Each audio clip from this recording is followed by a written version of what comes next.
Hello guys, welcome to logical study YouTube channel. तो चलिए आज हम जो क्वेश्चन पढ़ने वाले हैं, हमारे पास वैल्यू दी हुई है 50 की पावर 50 डिवाइड बाई 25 की पावर 25। यहाँ हमें वैल्यू को है ना सॉल्व करना है। इसको सॉल्व करके है ना सिंप्लीफाई करना है। तो चलिए सबसे पहले अपना सेम क्वेश्चन लिखेंगे। इस प्रकार की वैल्यू को हम कैसे सॉल्व कर सकते हैं, यही आज हम समझने वाले हैं। 50 की पावर 50 डिवाइड बाई 25 की पावर 25 काफ़ी आसान होता है।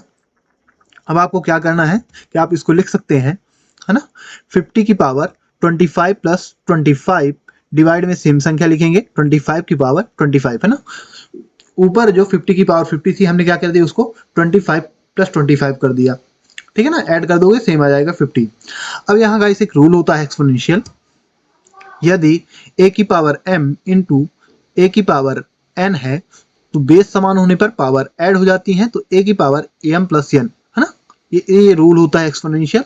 यहाँ सेम रूल लगाएंगे। हमें फॉर्मूले का RHS फॉर्म में मिल रहा है, ये तो LHS फॉर्म बनाना है फॉर्मूले का इसमें।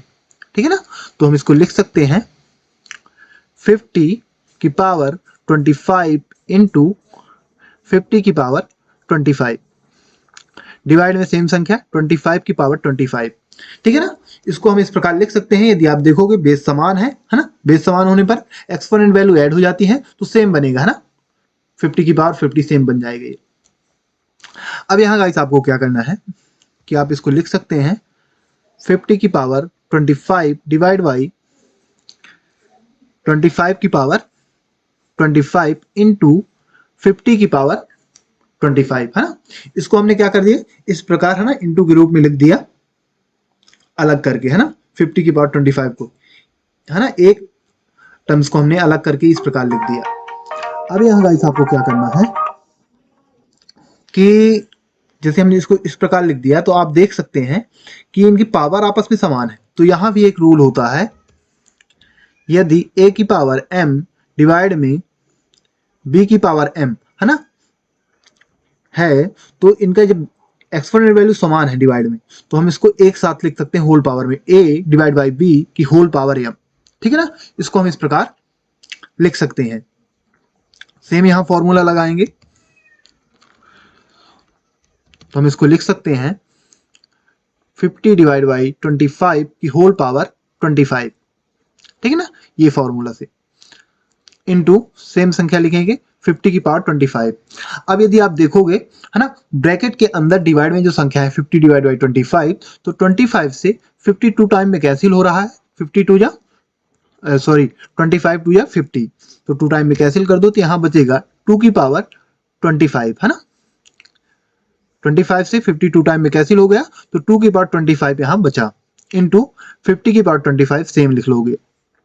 अब यहाँ फिर से रूल लगेगा, है ना, बेस तो अलग अलग है बट यहाँ इनटू में पावर जो है तो समान है ना। पावर क्या है, समान है 25, यहाँ भी 25 पावर है, तो यहाँ रूल होता है a की पावर m इंटू b की पावर m, है ना।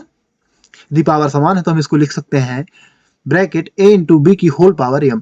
तो यहाँ भी सेम हम इसको लिख सकते हैं 2 इंटू 50 होल पावर 25। ठीक है ना, ये रूल हमने यहाँ पुट किया।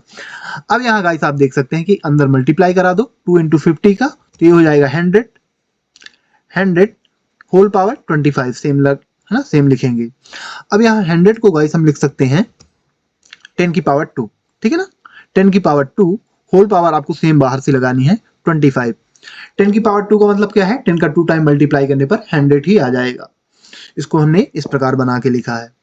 अब यहाँ गाइस फिर से रूल होता है एक्सपोनेंशियल। यदि a की power m whole power n है तो हम इसको लिख सकते हैं a की पावर m इंटू n, यानी पावर का आपस में क्या होता है, मल्टीप्लाई। सेम यहाँ पावर का आपस में मल्टीप्लाई हो जाएगा, तो अगला स्टेप हमारा आएगा 10 की पावर 52 या 25 टू या 50, तो 10 की पावर 50। गाइस यही हमारा इसका आंसर होगा। यदि आप इसके आगे सॉल्व करते हैं तो 10 का यहाँ 50 टाइम मल्टीप्लीकेशन लिखा हुआ है, तो ये काफी, है ना, काफी बड़ा नंबर होगा, तो यही इसका आंसर माना जाएगा।